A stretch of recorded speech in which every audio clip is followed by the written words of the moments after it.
The stagecoach rattled to a stop outside the Wallace, Idaho general store, and Theresa Wright felt her heart sink as she overheard the driver telling Mr. Henderson, the matchmaker, that she was being returned like damaged goods. "She ain't what was promised," Mr. Henderson said loudly enough for half the town to hear.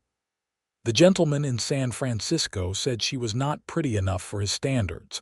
He wants a full refund on the bride price."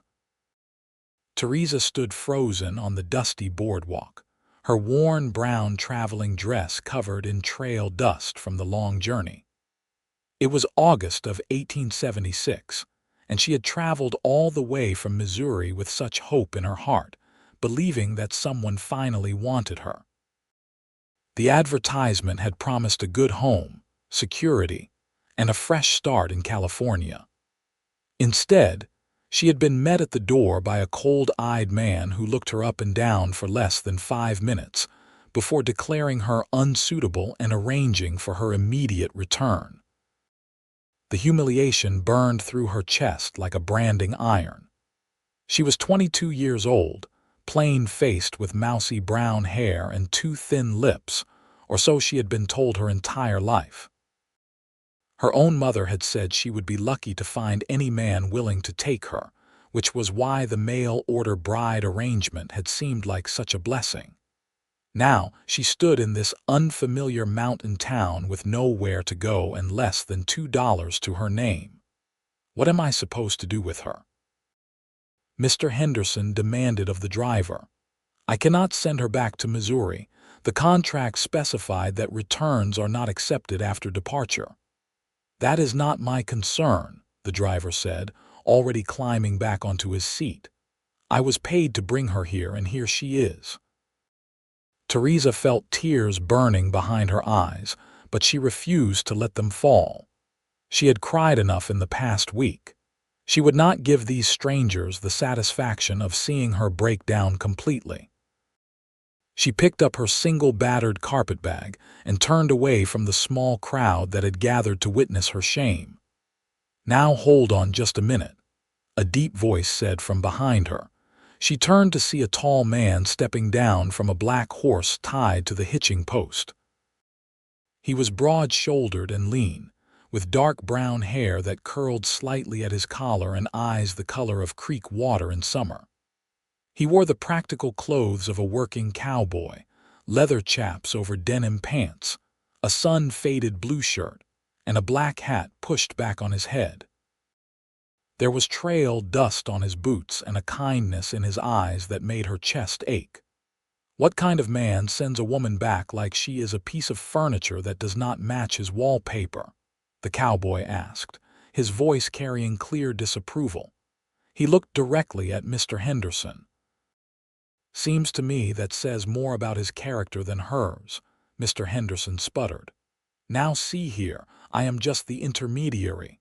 The gentleman had very specific requirements." "Requirements," the cowboy repeated, his jaw tightening. "A woman is not a horse you are buying at auction." He turned to look at Theresa, and his expression softened. "Madam, I apologize that you have been treated so poorly. That is not how things should be done." Theresa found her voice, though it came out smaller than she wanted. "Thank you for saying so, but I am afraid kind words will not change my situation." The cowboy studied her for a long moment, and she forced herself not to look away even though she felt exposed under his gaze. Unlike the cruel assessment in San Francisco, this man seemed to be actually seeing her, not just cataloging her flaws. "What is your name?" he asked. "Theresa Wright." "I am Daniel Nash. My friends call me Dan." He glanced at Mr. Henderson, then back to her.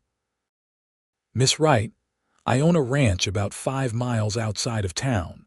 It is not much, just a small operation with cattle and horses, but I have been needing help with the household tasks. I lost my housekeeper last month when she moved to Portland to live with her daughter. Would you be interested in the position?" Theresa stared at him, afraid to believe what she was hearing. "You are offering me employment, room and board, plus $30 a month," Daniel said. "The work is honest, and I promise you will be treated with respect.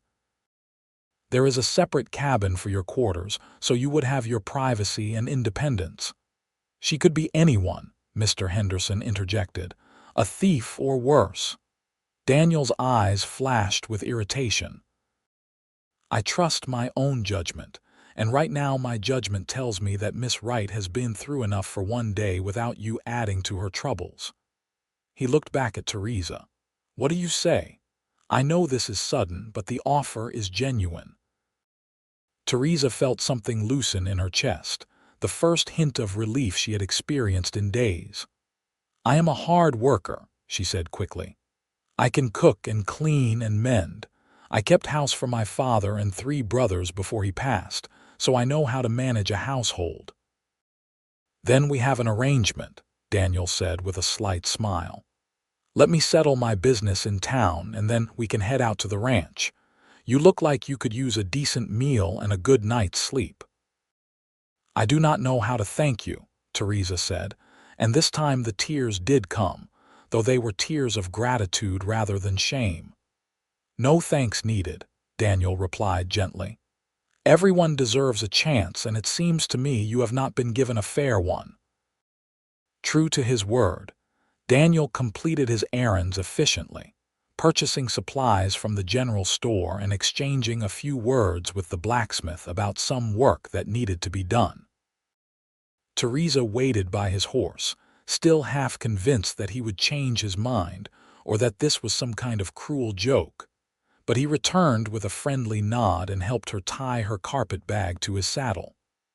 "I only have the one horse with me today," he said. "I hope you do not mind riding double." "It is not far." "I do not mind at all," Theresa assured him. Daniel mounted first, then extended his hand to help her up behind him. She hesitated for just a moment, unused to such closeness with a man, but his expression was patient and kind. She took his hand and let him pull her up, settling carefully behind the saddle. He wore no gun that she could see, which seemed unusual for this territory. "You might want to hold on," he said over his shoulder. "The trail can be rough in places." Theresa carefully placed her hands on his waist, feeling the solid warmth of him through his shirt. The horse moved forward at an easy walk, and they left Wallace behind, heading into the forested hills that surrounded the mining town. The ride gave Theresa time to think and to study her unexpected benefactor. Daniel Nash sat straight in the saddle with the ease of someone who had spent most of his life on horseback. He guided the horse with subtle movements, taking a trail that wound through tall pines and past clear streams that rushed over smooth stones. The August afternoon was warm but not oppressive, and the scent of pine and wildflowers filled the air. "Have you lived in Idaho long?" Theresa asked, breaking the comfortable silence. "About 4 years," Daniel replied. "I came out from Kansas after the war. My family had a farm there, but after my parents passed, there was nothing keeping me. I wanted a fresh start somewhere, and Idaho seemed as good a place as any." "The war," Theresa repeated softly. "Were you a soldier?" "I was. Union cavalry." His voice was matter of fact, neither proud nor ashamed. "I saw things I would rather forget, and I did things I am not proud of. When it was over, I just wanted to find a quiet place to build something good." Theresa understood that feeling more than he knew. "I wanted a fresh start too," she admitted. "My father died 2 years ago and my brothers married and moved away. I had nowhere to go and no prospects. When I saw the advertisement for a mail-order bride, it seemed like an answer to prayer. I suppose I should have known better than to hope." "Hope is never a mistake," Daniel said firmly. "That man in San Francisco is a fool, and his loss is my gain if you turn out to be half as capable as you say you are." His matter-of-fact confidence made her smile despite everything. "I will do my best not to disappoint you." "I doubt you could," he said, and there was something in his tone that made warmth spread through her chest. They emerged from the trees into a wide valley with a creek running through it. Nestled against the hillside was a ranch that was modest but well-maintained. The main house was built of solid logs with a stone chimney, and there was a barn, a corral with several horses, and a smaller cabin set apart from the main house. Cattle grazed in the meadow beyond, their red-brown coats glossy in the afternoon sun. "This is it," Daniel said, and Theresa could hear the pride in his voice. "The Nash Ranch. It is not the biggest spread in Idaho, but it is mine, and I have built it with my own hands." "It is beautiful," Theresa said honestly. After the cramped, dirty boarding house in San Francisco and the long, uncomfortable journey, this place looked like paradise. Daniel dismounted and helped her down, his hands strong and steady at her waist. "Let me show you the cabin where you will be staying. I cleaned it out after Mrs. Patterson left, but it might need some work to make it comfortable again." The cabin was small but charming, with a single room that held a bed, a table with 2 chairs, a wood stove, and a trunk for belongings. The window looked out toward the creek, and someone had built shelves along one wall. It was clean and snug, far nicer than anything Theresa had expected. "There are fresh linens in the trunk," Daniel explained. "I will bring your bag over, and then I will give you some time to settle in. Supper is usually around 6, but tonight I thought we could make it 7 to give you more time to rest. Does that work for you?" "That is more than generous," Theresa said. "Truly, Mr. Nash, I cannot tell you what this means to me." "Daniel," he corrected gently. "We will be working together, so we might as well be on friendly terms. And like I said, you are doing me a favor too. I have been eating burned beans and tough bacon for a month now. I am looking forward to some decent cooking." After he left, Theresa sat on the edge of the bed and finally let herself cry properly. But these tears were different from the ones she had shed in San Francisco. These were tears of relief and exhausted gratitude. She had been so certain that her life was over, that she would end up destitute or worse. Instead, she had found herself in this beautiful valley with a kind man who had offered her not just employment but dignity. When the tears stopped, she washed her face in the basin on the table and began to unpack her few belongings. She had 2 other dresses, both as plain and worn as the one she wore. She had a brush, a small sewing kit, her mother's Bible, and a locket with a faded photograph of her parents. It was not much to show for 22 years of life, but it was hers, and for the first time in months she felt like she had a future. At 7 o'clock, she made her way to the main house, smoothing down her dress nervously. Daniel answered her knock with a welcoming smile and ushered her into a kitchen that was spacious and well-equipped, though currently cluttered with dirty dishes and cooking implements. "I apologize for the mess," he said, looking embarrassed. "I have been letting things pile up." "That is what you are paying me for," Theresa replied with more confidence than she felt. "Why do not you show me where everything is, and starting tomorrow, I will have this place running smoothly." They ate a simple meal of ham, bread, and canned vegetables, sitting at the kitchen table while Daniel told her about the ranch. He ran about 50 head of cattle and bred horses on the side. He had 2 ranch hands who came during the day but lived in town. Most of his business came from selling beef to the mining companies and horses to settlers passing through. "It is a good life," he said, his eyes warm in the lamplight. "Hard work, but honest. I like being my own boss and building something that will last. Do you ever get lonely out here?" Theresa asked, then immediately wished she could take the question back. It seemed too personal for a first conversation, but Daniel did not seem offended. "Sometimes," he admitted. "The quiet is nice after the noise and chaos of the war, but there are days when I wish I had someone to talk to besides the horses and cattle. That is part of why I am glad you are here. It will be good to have another person around." They talked long into the evening, far past when Theresa should have excused herself to her cabin. Daniel was surprisingly easy to talk to, with a dry sense of humor and genuine interest in what she had to say. He asked about her childhood in Missouri, her father's farm, her brothers. He listened when she talked about her mother's death when she was 15 and how she had taken over running the household. "You have had to be strong," Daniel observed. "Stronger than most people your age." "I did what I had to do," Theresa said with a shrug. "We all do we not?" "Some people do," Daniel agreed. "Others just complain about their circumstances and expect the world to accommodate them. You are a fighter, Theresa Wright. I admire that." No one had ever said anything like that to her before.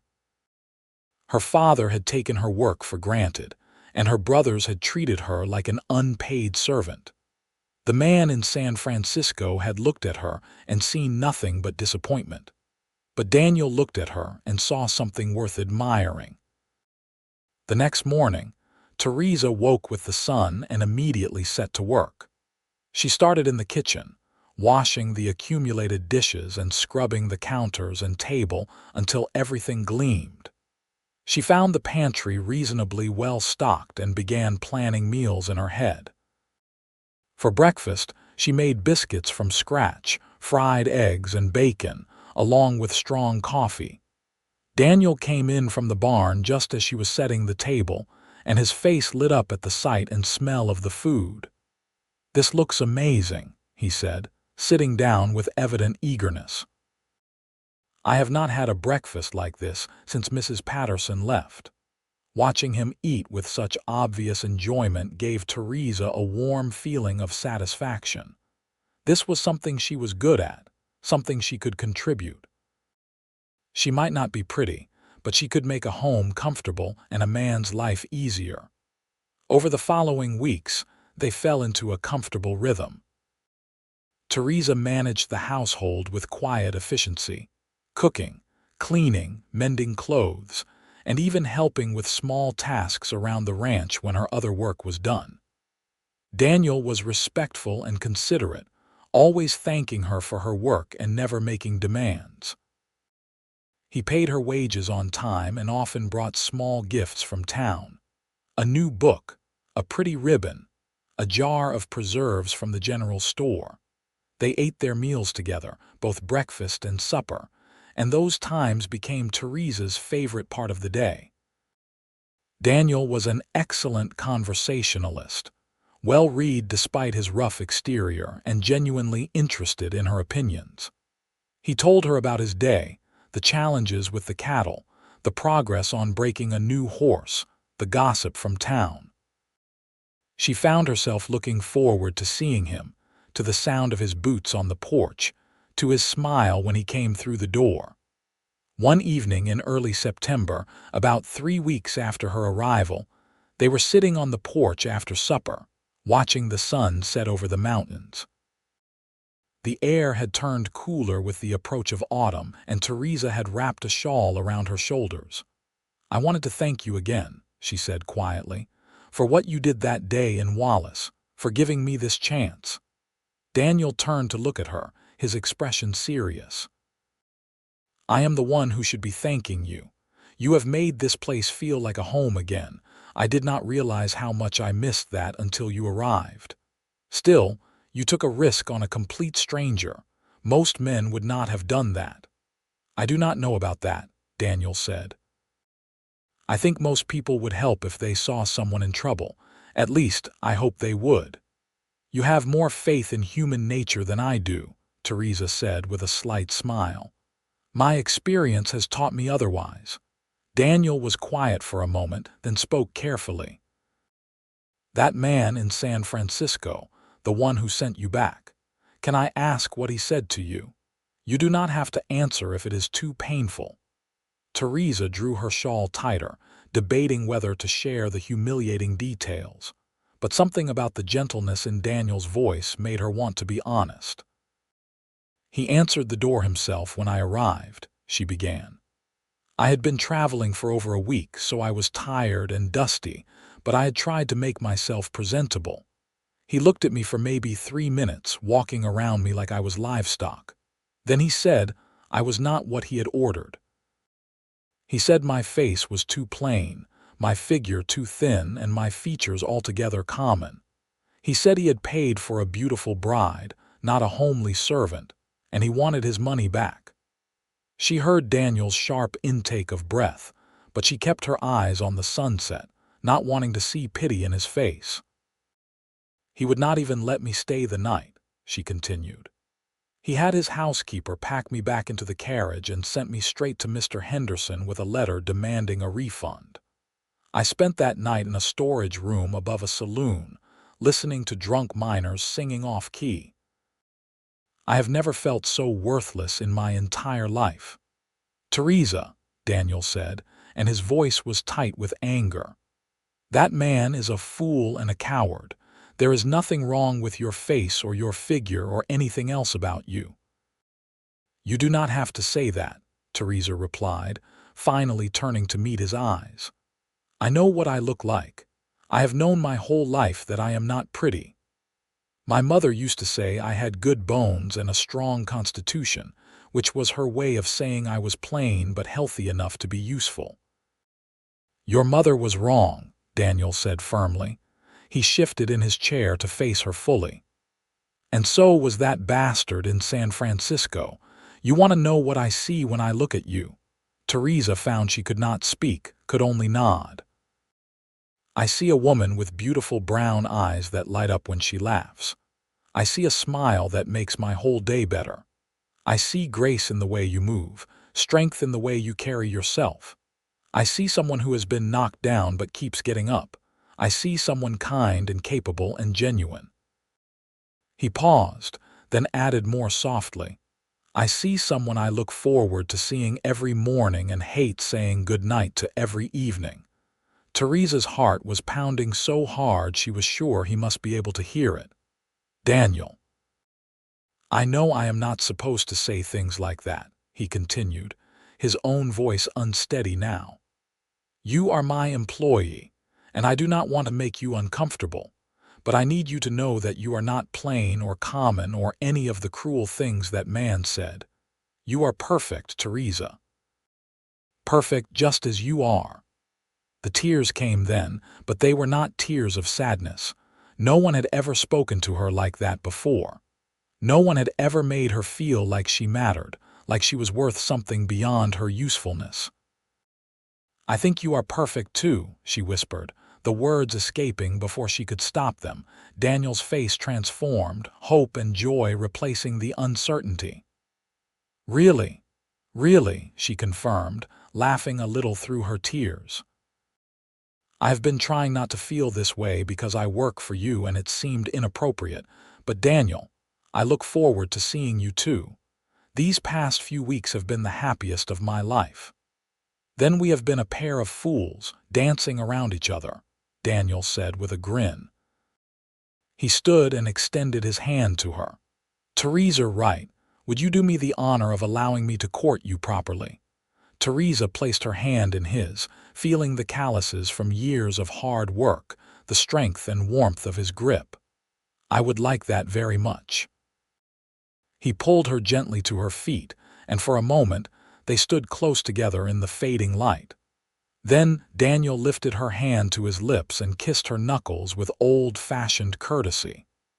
You have made me the happiest man in Idaho, he said softly.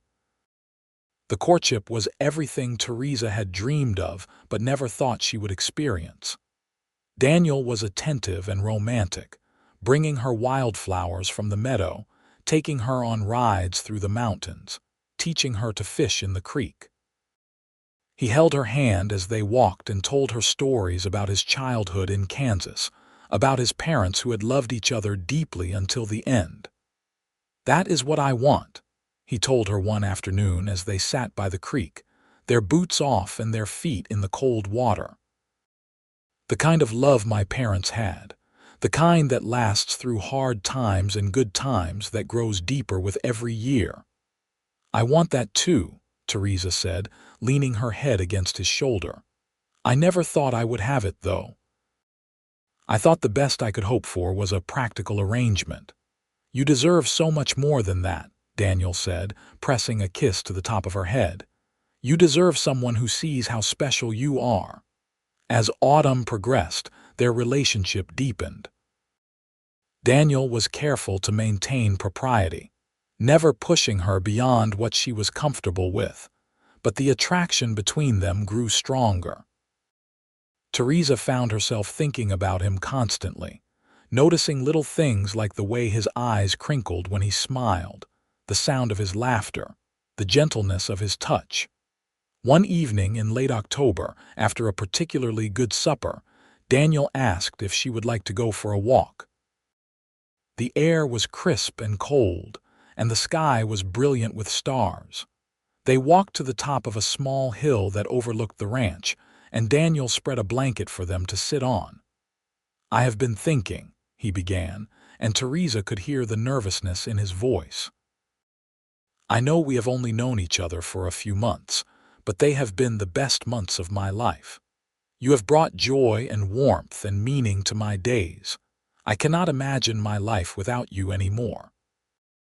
Theresa's breath caught in her throat as Daniel reached into his pocket and pulled out a small box.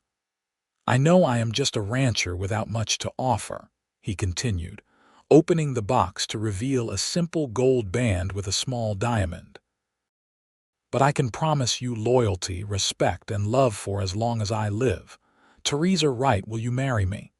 "Yes," Theresa said immediately, tears streaming down her face. "Yes, Daniel, I will marry you." He slipped the ring onto her finger and it fit perfectly. Then he cupped her face in his hands and kissed her for the first time, gentle and sweet and full of promise. Theresa kissed him back, pouring all her happiness and gratitude and love into that single moment. When they finally pulled apart, both breathless and smiling, Daniel rested his forehead against hers. "I love you," he said simply. "I think I have loved you since the moment I saw you standing on that boardwalk, trying so hard to be brave." "I love you too," Theresa replied. "You saved me that day, but you have done so much more than that. You have shown me that I am worth saving." They were married 3 weeks later in the small church in Wallace, with half the town in attendance. Word had spread about how Daniel Nash had rescued the mail-order bride who was returned, and public opinion was firmly on their side. The townsfolk who had witnessed Theresa's humiliation now celebrated her happiness, and even Mr. Henderson grudgingly admitted that things had worked out for the best. Theresa wore a new dress that Daniel had bought her, a beautiful blue wool that brought out the color of her eyes. She had never felt pretty before, but when she saw herself in the mirror and then saw the look on Daniel's face as she walked down the aisle, she believed for the first time that maybe she was beautiful after all. At least, she was beautiful to the man who mattered. The ceremony was simple but heartfelt. Daniel's voice was steady and sure as he spoke his vows, promising to love, honor, and cherish her all the days of his life. Theresa's voice shook with emotion, but she meant every word as she promised the same. When the minister pronounced them husband and wife, Daniel kissed her with such tenderness that several of the ladies in attendance wiped away tears. The reception was held at the largest building in town, the community hall, and featured a potluck dinner with contributions from many of their neighbors. There was music and dancing, and Daniel proved to be a surprisingly good dancer, whirling Theresa around the floor until she was breathless with laughter. "I did not know cowboys could dance," she teased him during a brief rest. "My mother insisted on teaching me," Daniel replied with a grin. "She said a gentleman should know how to dance properly, even if he lives on a farm." I am glad she did now.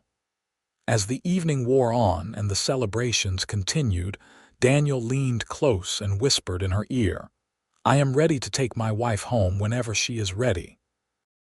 Theresa felt a flutter of nervous anticipation in her stomach.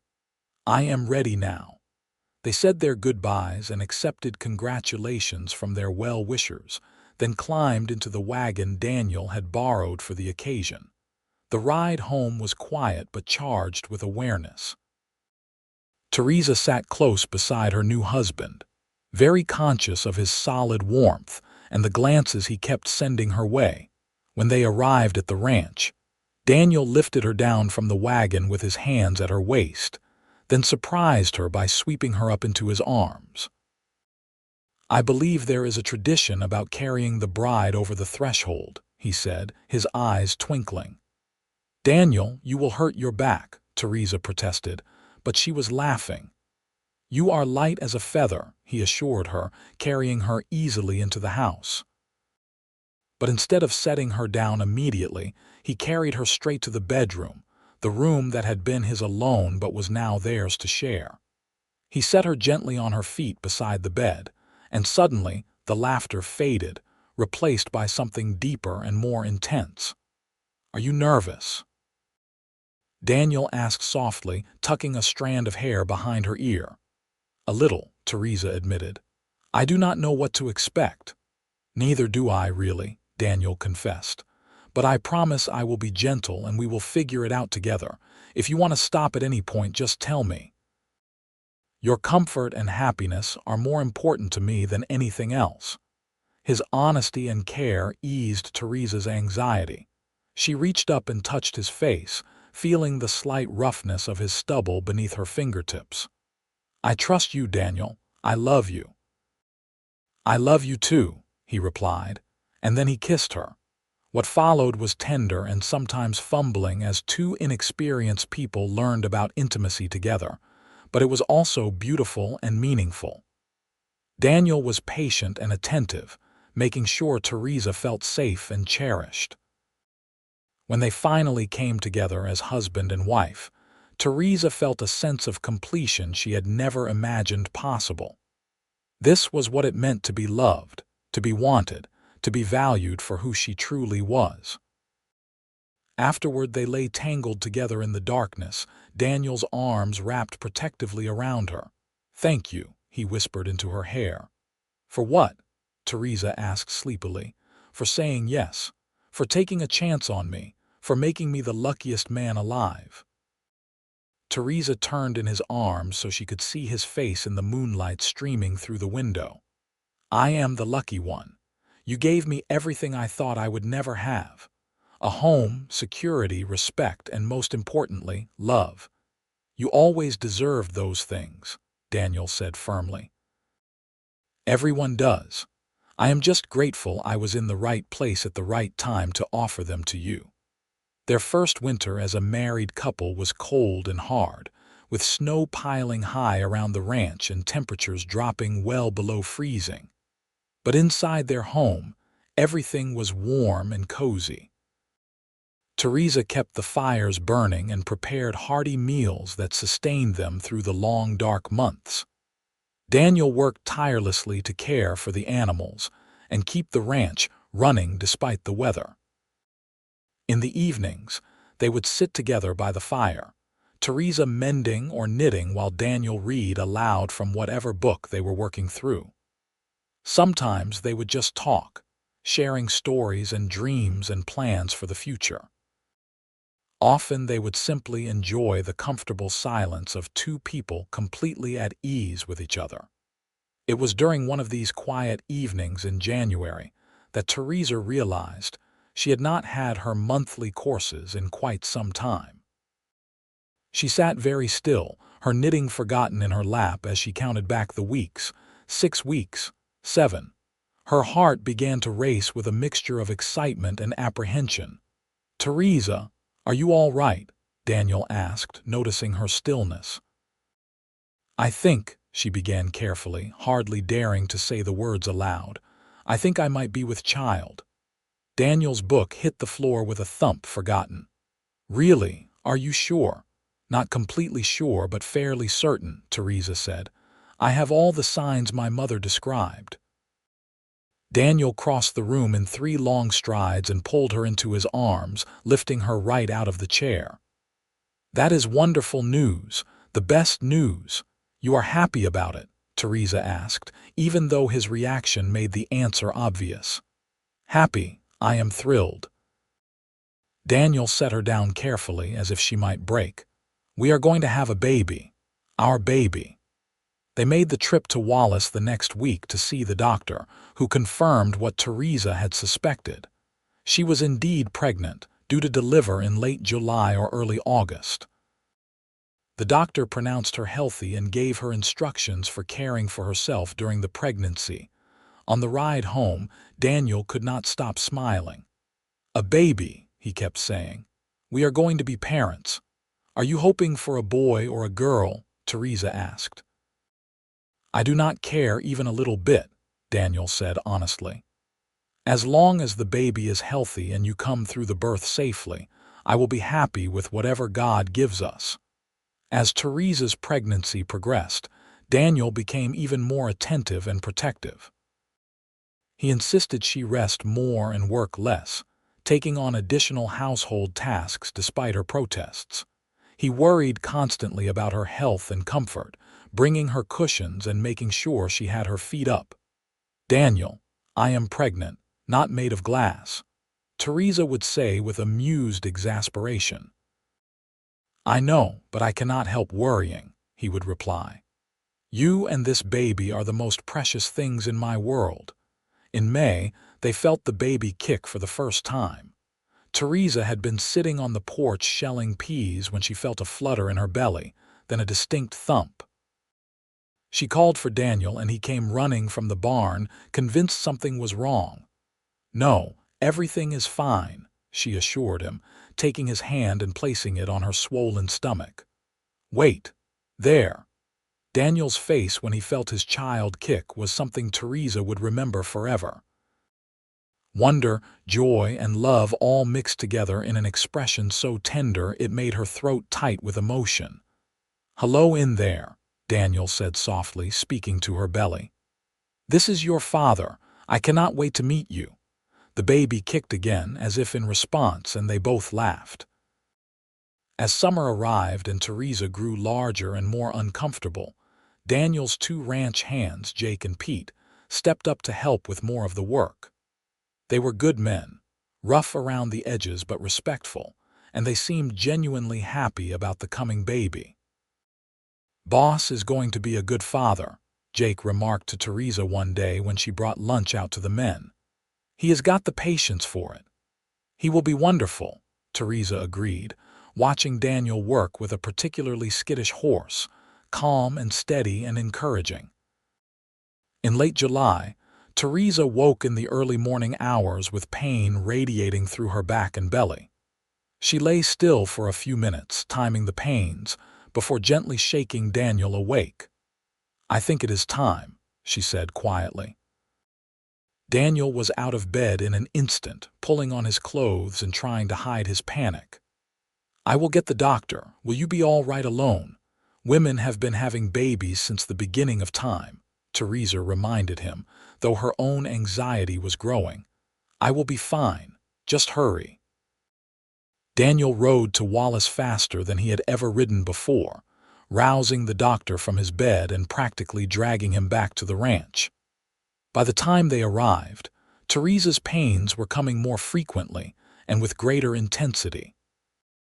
The doctor examined her and declared that everything seemed to be progressing normally, which did nothing to ease Daniel's worry.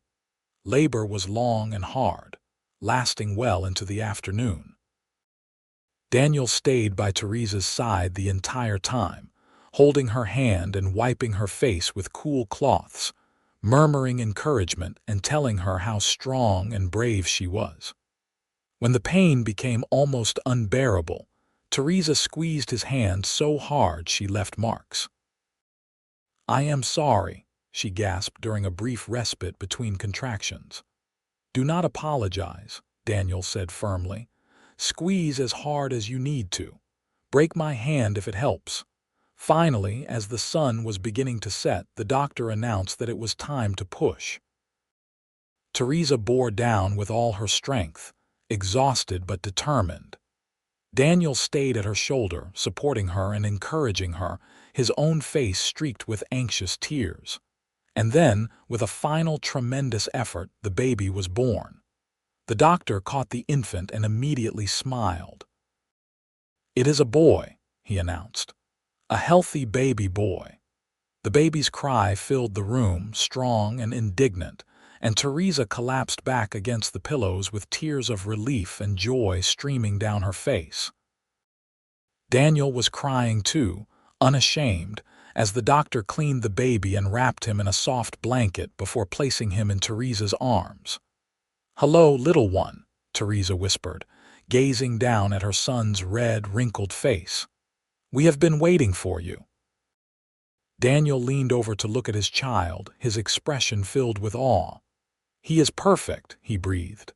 "Absolutely perfect." "What should we name him?" Theresa asked. They had discussed names for months without settling on anything definite, but now, looking at their son, Daniel said, "Thomas." "Thomas Daniel Nash, after my father." "Thomas," Theresa repeated softly. "Yes, that is perfect." The next few weeks were exhausting and chaotic as they adjusted to life with a newborn. Thomas was a good baby for the most part, but he woke frequently to eat and seemed to have his days and nights confused. Theresa was overwhelmed by the constant demands, and her body was still recovering from the birth. Daniel stepped up without being asked, taking the baby during the night when he could, walking the floor with his son when Thomas would not settle, changing diapers without complaint. He continued to handle all the household tasks Theresa could not manage, and he never once complained about the lack of sleep or the upheaval to their routine. "You are an amazing father," Theresa told him one morning, when she found him asleep in the rocking chair with Thomas sleeping on his chest. Daniel opened his eyes and smiled drowsily. "I am just doing my best. He is pretty easy to love." As Thomas grew and became more alert, Daniel's love for his son became even more apparent. He would spend hours playing with the baby, making silly faces to earn giggles, singing off-key lullabies, telling long, rambling stories that Thomas could not possibly understand but seemed to enjoy anyway. Watching her husband with their son, Theresa felt her heart overflow with love and gratitude. This was the family she had always dreamed of, the love she had been told she would never have. And it was more beautiful and fulfilling than anything she could have imagined. The first years of Thomas's life passed in a blur of milestones and precious moments. His first smile, directed at his father while Daniel was making ridiculous faces. His first tooth, which came through during a fussy week that left all of them exhausted. His first steps, taken from Theresa to Daniel across the kitchen floor while both parents cheered and clapped. The ranch prospered during those years. Daniel's reputation for breeding quality horses spread, and he began getting orders from ranchers as far away as Montana. The cattle herd grew, and they hired an additional ranch hand to help with the increased work. Theresa managed the household and the books, proving to have a good head for numbers that complemented Daniel's practical skills.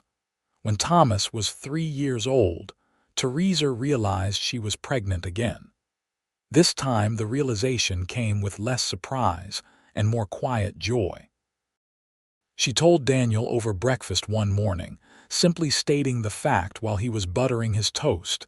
He dropped the knife with a clatter and stared at her. "Another baby.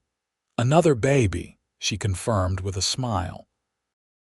Daniel whooped with joy, startling Thomas, who began to laugh at his father's antics. "Did you hear that, Tommy? You are going to be a big brother." This pregnancy was easier than the first, perhaps because Theresa knew what to expect. She continued her work as long as she could, though Daniel still fussed over her constantly. Thomas seemed to understand something was happening, often patting her growing belly and babbling to his future sibling. In March of 1880, their second child was born. This labor was faster than the first, and by mid-morning they were holding their daughter. She had Daniel's dark hair and Theresa's brown eyes, and she came into the world squalling with indignation. "She has got a good set of lungs," the doctor remarked with amusement. They named her Clara, after Theresa's mother.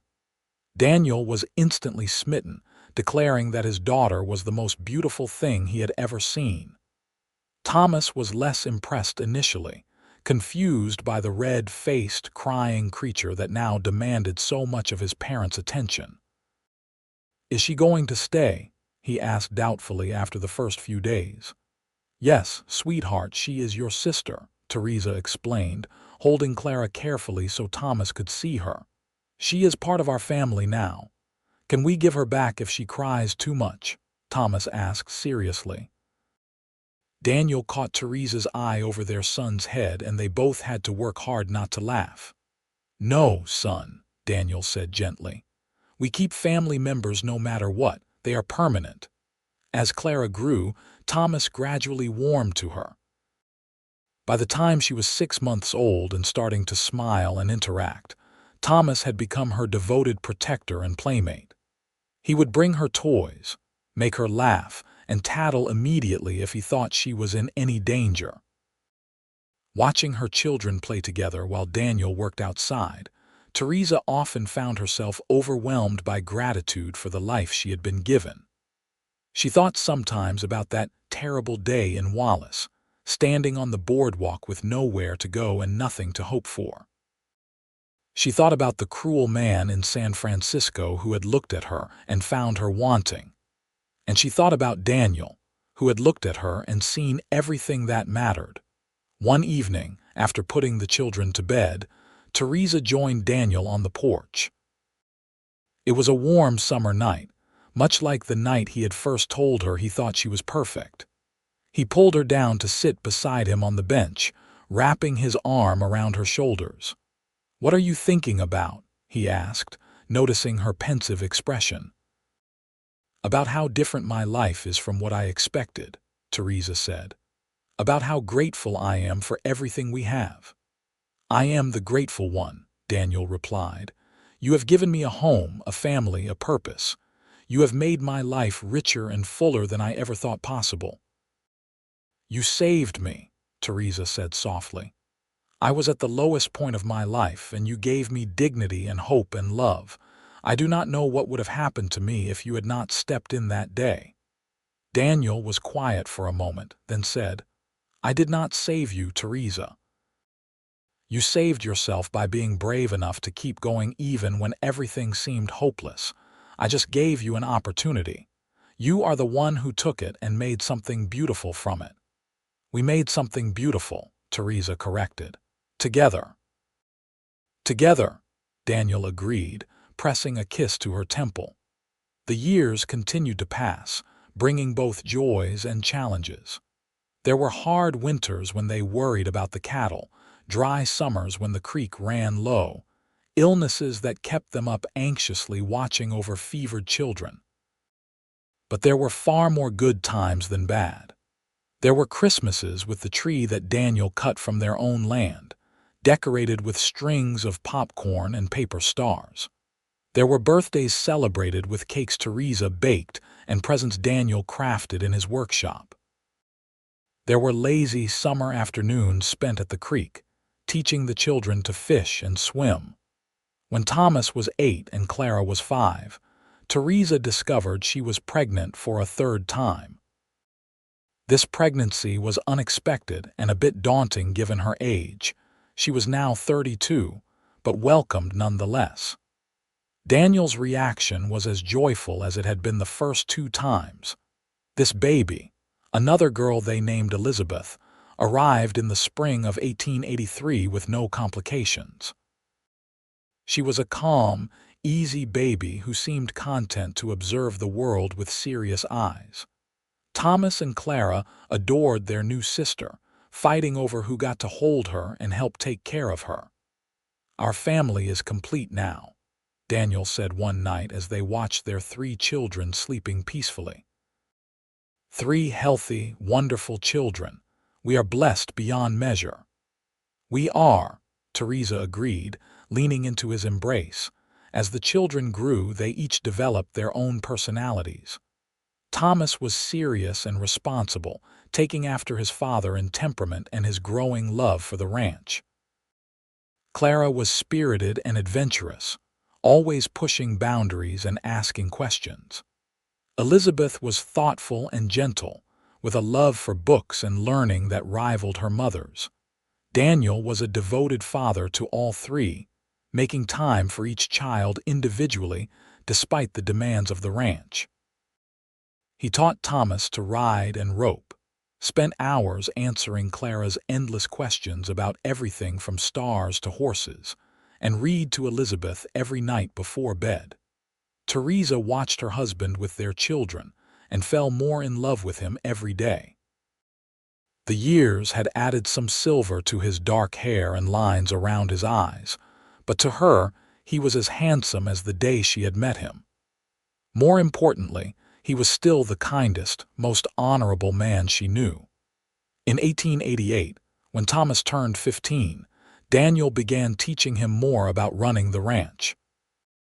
Thomas took to the work naturally, showing the same patience and skill with animals that his father possessed. He talked about staying on the ranch, building his life there alongside his father. "You do not have to decide now," Daniel told him. "You are young, and there is a whole world out there to see if you want to." "I do not need to see the world," Thomas replied. "Everything I want is right here." Daniel had related this conversation to Theresa with tears in his eyes. "He wants to stay. Our son wants to build his life here." "Of course he does," Theresa said, smiling. "You have built something worth staying for. A home, a legacy, a life filled with love. What more could anyone want?"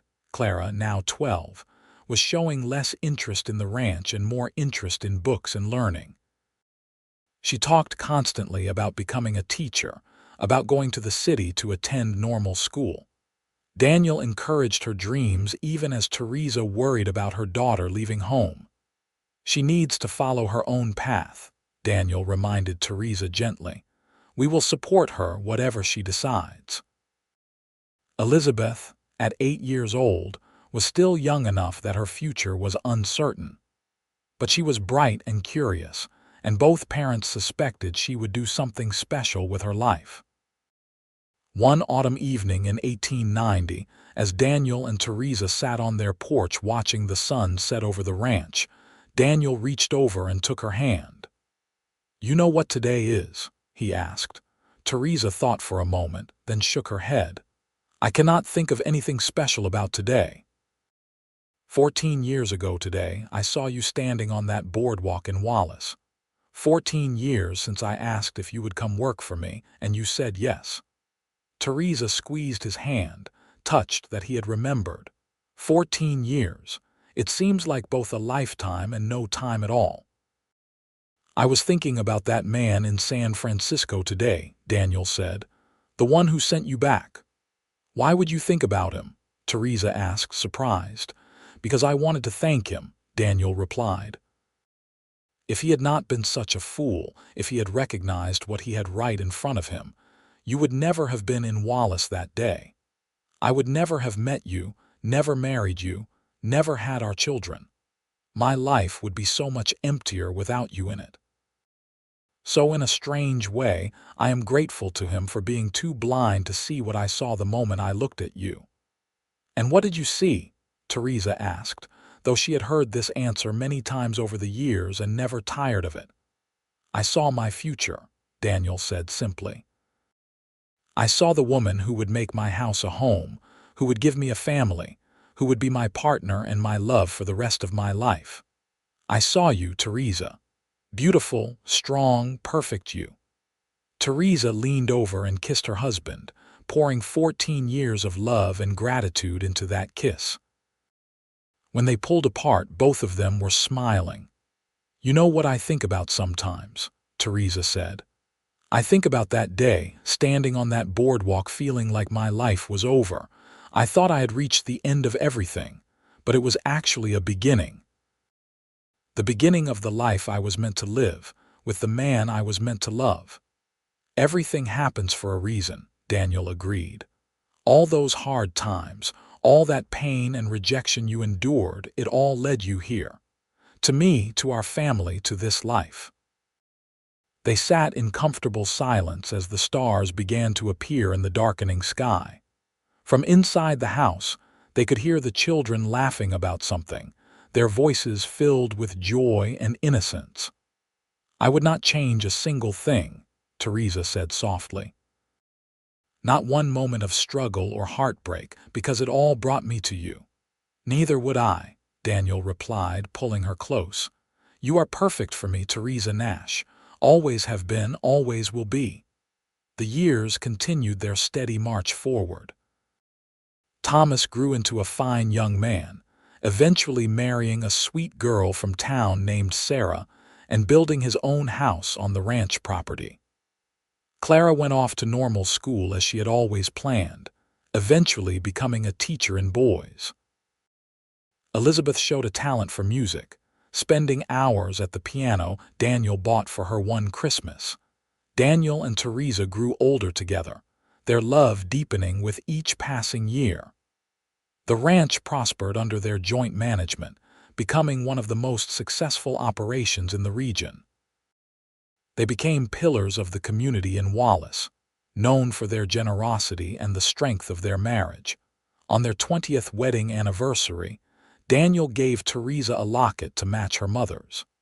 Inside were two tiny photographs, one of Daniel and one of their 3 children together. "So you can keep us close to your heart," he said as he fastened it around her neck. "You are always close to my heart," Theresa replied, touching the locket with trembling fingers. "You have been since the day you told me I was perfect for you." As they moved into their 40s and then their 50s, some things changed, but the most important things remained constant. They still ate breakfast together every morning, still sat on the porch every evening when weather permitted, still looked at each other with love and gratitude. The passion of youth had mellowed into something deeper and more enduring, a partnership that had weathered storms and celebrated triumphs together. In 1901, Thomas and Sarah welcomed Daniel and Theresa's first grandchild, a boy they named Daniel after his grandfather. Holding his grandson for the first time, Daniel looked at Theresa with wonder. "We built this," he said quietly. "This whole family, this whole life. And it all started with one moment of seeing you and knowing you were meant to be mine." "And you were meant to be mine," Theresa replied, watching her son with his baby, seeing the same tenderness Daniel had always shown their children. More grandchildren followed over the years. Clara married a fellow teacher and had 2 daughters. Elizabeth married a musician from San Francisco, and they had a son. The ranch house was often filled with the sound of children laughing and playing, and Daniel and Theresa loved every chaotic, joyful moment. As they entered their 60s, slowing down a bit but still active and engaged with life, they would often reflect on their journey together. They had built a legacy, not just in land and cattle and horses, but in the family they had created and the love they had shared. "Do you ever wonder what your life would have been like if that man in San Francisco had kept you?" Daniel asked one day as they sat watching their grandchildren play in the meadow. "Never," Theresa said firmly. "That was not my life. This is my life. You are my life. This family, this home, this love, this is what I was always meant to have. I just had to travel a difficult road to get here." "I am glad you did," Daniel said, taking her hand. "I am glad every day that you walked into my life, that you said yes to working for me, that you eventually said yes to marrying me." "It was the easiest yes I have ever given," Theresa replied, squeezing his weathered hand. In the winter of 1908, Daniel fell ill with pneumonia. Theresa nursed him through the worst of it, sitting by his bedside day and night, refusing to leave him even when their children insisted she needed rest. Daniel recovered eventually, but the illness had weakened him, and both of them knew they were entering the final chapter of their lives. "I am not ready to leave you yet," Daniel told her one night as they lay in bed together, his voice still raspy from the illness. "Then do not," Theresa replied, holding him close. "Stay with me. We have more living to do yet." And stay he did for many more years. They watched their grandchildren grow, celebrated their 50th wedding anniversary with a party that brought together family and friends from across the state, and continued to find joy in the simple pleasures of their life together. One warm summer evening in 1915, when Daniel was 72 and Theresa was 63, they sat on their porch as they had done thousands of times before. The ranch was quiet, their children grown and living their own lives, their grandchildren visiting but not present that particular evening. "Do you remember the first time we sat here together?" Daniel asked, his voice softer than it once had been but still warm with love. "When I told you that you were perfect for me." "I remember everything about that night," Theresa replied. "I remember thinking you must be joking or mocking me because no one had ever said anything like that to me before." "I meant every word then, and I mean it even more now," Daniel said. "These years with you have been the greatest gift of my life.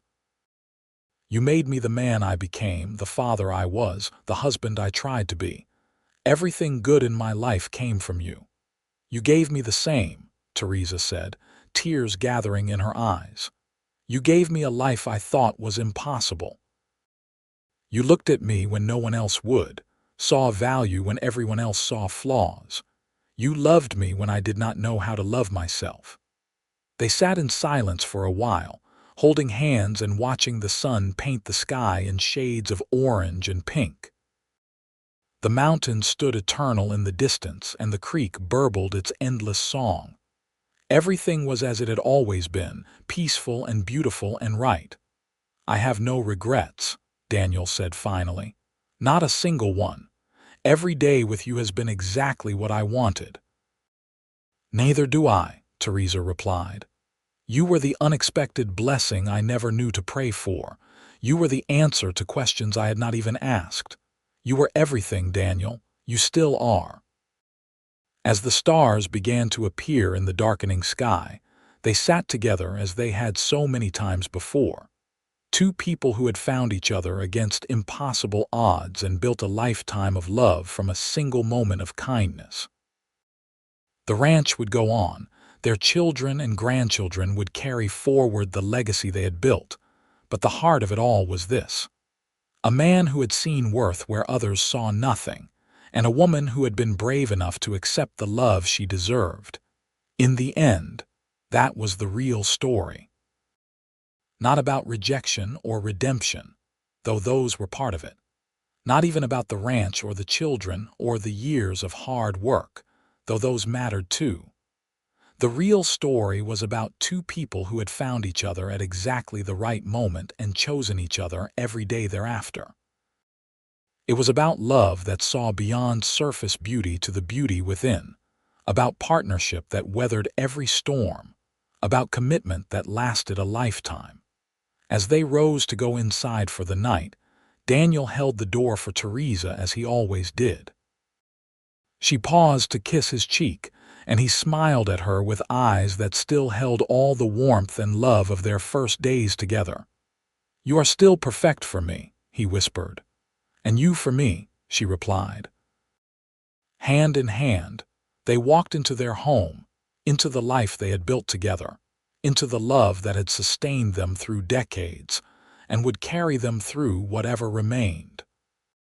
Behind them, the Idaho night settled over the ranch, peaceful and enduring, a testament to everything they had created from a single moment of kindness, a single word of encouragement, a single act of seeing someone truly for who they were. The woman who had been returned for not being pretty enough had found her home, her love, her life. And the cowboy who had said she was perfect for him had been proven right every day for over 50 years. Together, they had built something beautiful, something lasting, something real. And that, more than anything else, was the truest definition of perfect.